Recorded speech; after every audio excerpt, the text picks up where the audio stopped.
Hey, I'm Kyle with RCI Off-Road, and today we're installing the 23 Sequoia sliders. So the first step is going to be to get these threaded plates into the frame of the vehicle.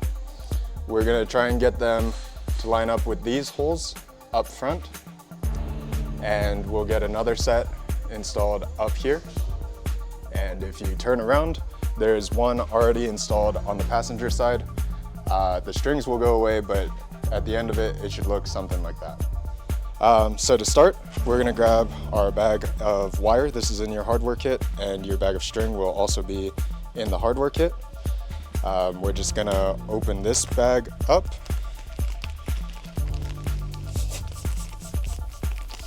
I've done this before, I promise.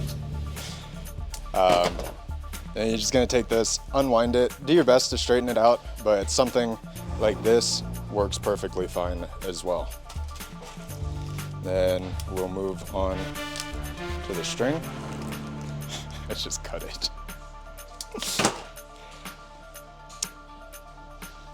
And I'll just take a length of string, and we're going to be tying them into this hole, and this one here.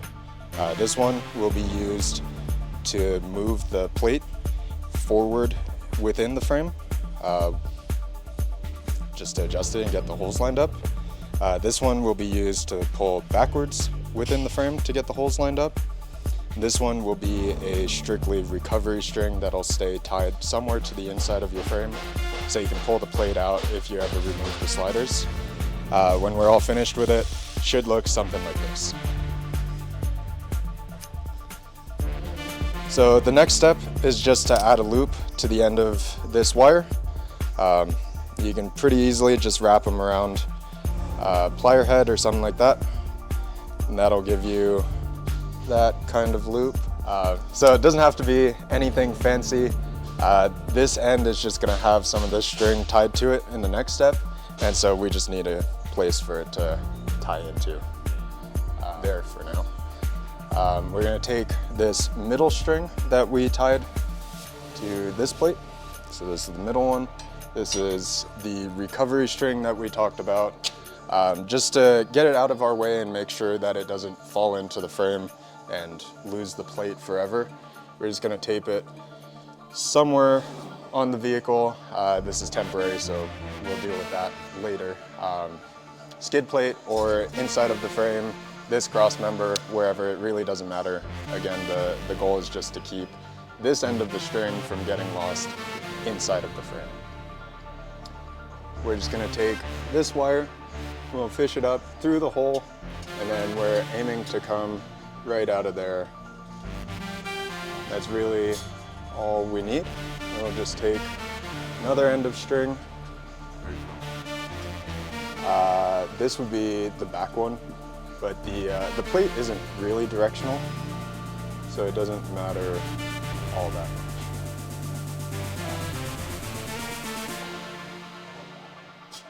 You'll just tie it off and fish it back through, and you should have string. Then we'll do the same for this front hole. That's it. And same thing, we'll just pull it through, grab the other piece of string,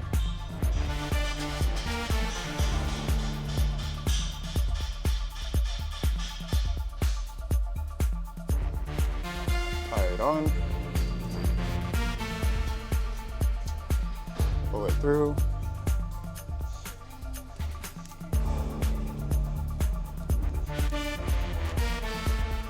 drop that successfully. Oh, don't lose your string. So we're back. We have this plate, we have our ends of string tied through, this one's still secured, and now we just kind of drop it in there. Then you just pull on the strings.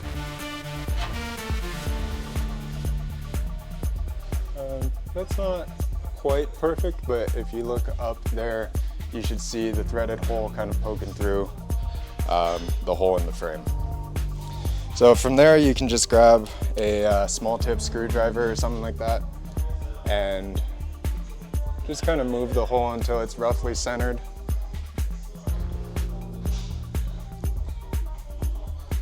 we'll grab these M8 bolts and start to thread them in.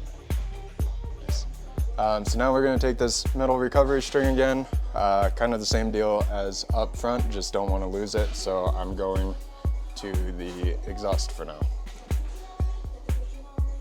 Then we'll repeat the process of fishing this wire through this hole. This is the third hole from this cross member on the Sequoias. So that one there.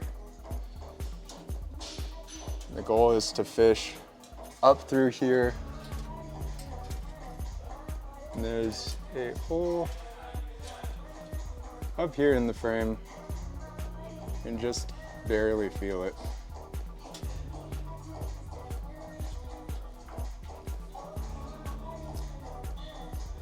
There it is. So this step, very finicky, and you have to be kind of precise with it. It's not especially difficult, it's just kind of time consuming to get it down, but it is a really important step, so just take your time. If you're about to throw things, maybe step away, get a drink or something. And then same process again, we're just taking another end of string, and we'll tie it through here.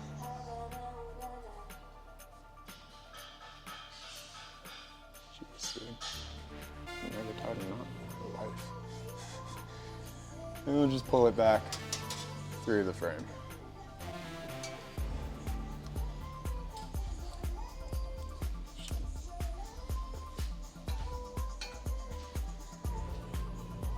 Then we'll go to the next hole back, and we're just going to repeat that process again.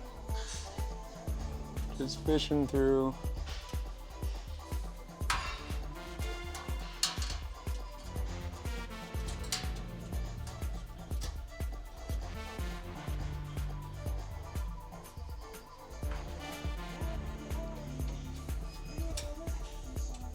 Come out again. Same thing. String, knot, and pull through. All right, now what do you do, Ken? So same thing again. We're just going to fish this plate into this hole, just like that. And then you'll pull these strings until the plate pulls into place. It's kind of a neat shot.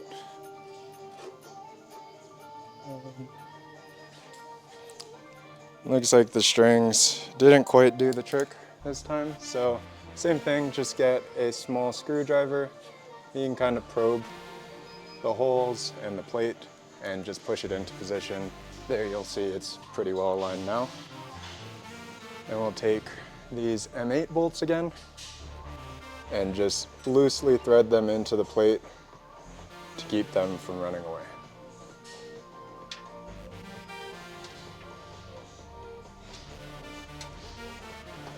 Cool. So we went ahead and did the passenger side. This plate is done the exact same as you saw on the driver's side. So just recovery string somewhere on the vehicle so you don't lose it. Fish the wire up and through into this frame hole, tie the string off, pull it through. Same thing with this one, and just shove the plate in there, get it lined up, and throw some M8 bolts in there. So next up, we're just gonna trim this excess string that's coming out of these holes. We can just trim like so, and also like so. Then we'll just lift the slider into place. These holes in the bottom of the frame plate are clearance big enough that these bolts don't have to be removed, so just leave them as is and lift the frame plate straight up into the frame. Don't get my teeth.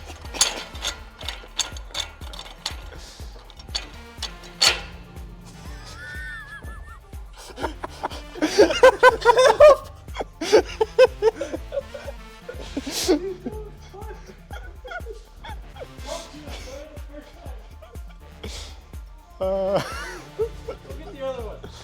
Okay. Grab that red stand.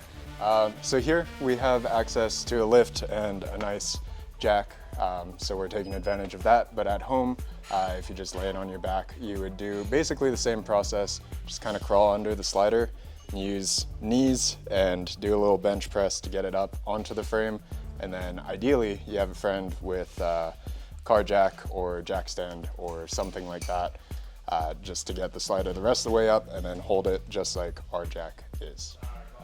So for the passenger side slider on this vehicle, you're gonna need a 5/16 carriage bolt assembly, or you'll need two 5/16 carriage bolt assemblies. You'll need a 3/8 carriage bolt assembly and a 7/16 carriage bolt assembly. Check the install guide for the proper hardware order, but should look like this. Big, we call these full moons, but these are 1/2-inch washers. Then a appropriate washer, in this case 5/16 for the 5/16 bolt, split washer, and then a nut. You'll take this and you'll be pushing it in head first to start. At the very front of the slider, you'll see this cutout. You'll be taking the 5/16 carriage bolt assembly head first through that hole, and it should slip through the frame just like that. You'll grab one of these 5/16 carriage bolt plates. Sometimes we call them question mark plates. So if you call sales and ask for help, they might respond to question mark better. But this goes into this gap in the cross member here and up into the frame. And what you're trying to do is the head of the carriage bolt, you're trying to get this beside and then over and just hook it, and that will secure the carriage bolt. So we'll take a crack at that now.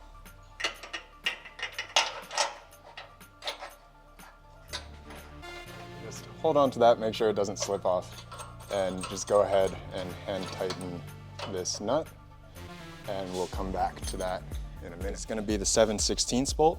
This one you'll take all of the hardware off of, and this will just slide into this hole here. Should still have your recovery string poking through. That'll slide in just like that, and it'll poke out the frame on the other side. You can go ahead and throw your washers on now.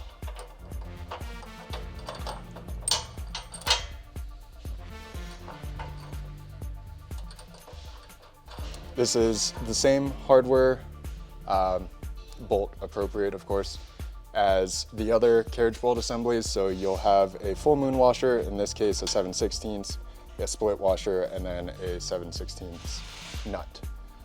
Then you'll come back around to this side. You'll take one of the 7/16 carriage bolt plates. This will just slide onto the carriage bolt, hook down, and should sit just like that. And you'll come back around to the outside, just hand tighten your hardware, and that's it for that one. Now moving from the back to the front, just behind this leg you'll see a hole in the frame plate and a hole in the frame. You're going to take a 5/16 carriage bolt assembly head first into the frame, right there. Then it'll stick out just between the fuel tank and the frame of the vehicle. Same thing, you're going to take a 5/16 carriage bolt plate and fish it up through here, and this may take a couple tries, but should be able to hook it, and you'll just hand tighten your hardware on the frame plate side. Now we'll take our final 3/8 carriage bolt assembly for this side, and it just goes up through here and slides through the frame.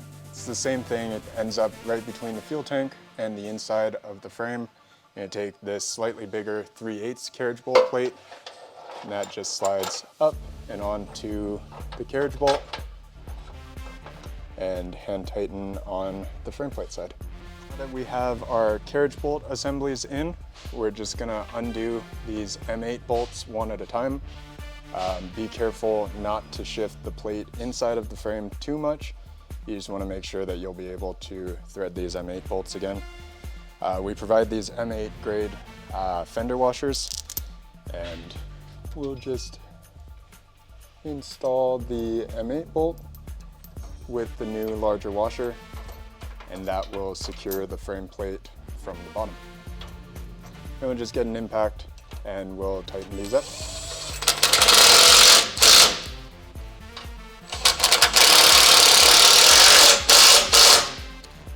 Now this is the final step, or final steps for the passenger side. You're going to take this fuel tank bracket and we'll just push that back into place. And we'll reinstall the factory hardware back through the frame plate and into the threads of the frame.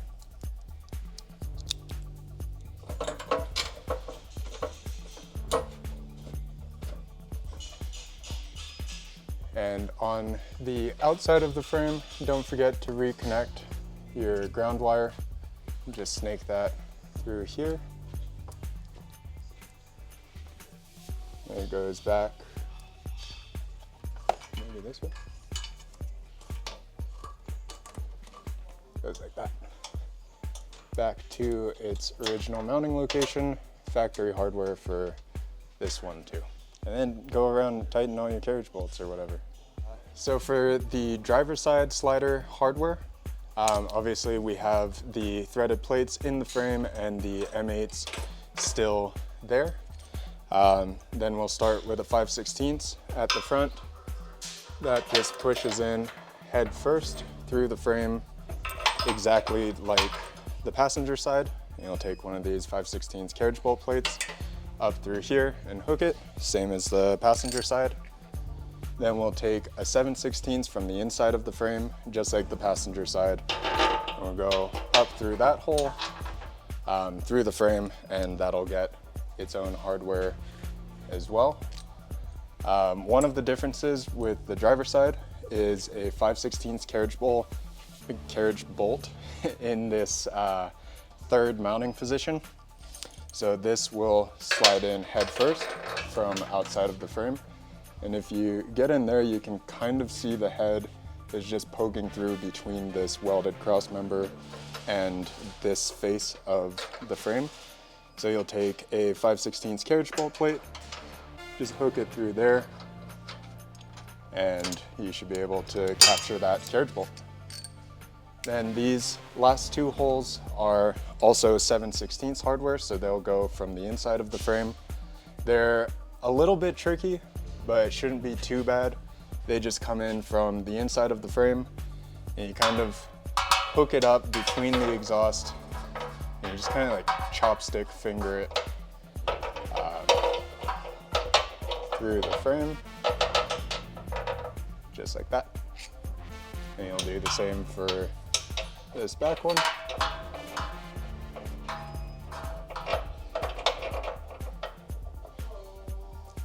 And just take your time with these. It's not really a good way to retrieve a carriage bolt from the inside of your frame, so you just want to make sure that you don't drop it in there. Outside of that, it's largely the same install process as the passenger side, so we'll get that done and we'll come back and show you the final result. And these get the same fender washers that the passenger side got. So really simple, just remove them one at a time, put a washer on it, and then put it back in, snug it back up. Should be good to go. So now would be a good time to tie off this recovery string. Anywhere on the vehicle works. This was a really convenient spot for us. So we just have it tied to this hole at the bottom of the carriage bolt plate. We have another one back here, and it doesn't interfere with install at all. It hangs a little bit below the frame the way that I tied it. Try to tie it a little bit tighter like this one up here. But either way, that should work just fine as far as securing those recovery lines. Cool. Now that you've tightened all of your slider hardware, just make sure that you got everything else on the vehicle that you may have loosened to get the sliders on. In our case, we loosened the fuel tank. So just double check all 5 of these studs and nuts. Then there's the 2 M8s down here. That's part of the fuel tank bracket. And of course we had the grounding wire. Just make sure you do a real thorough double check to make sure you didn't leave anything loose.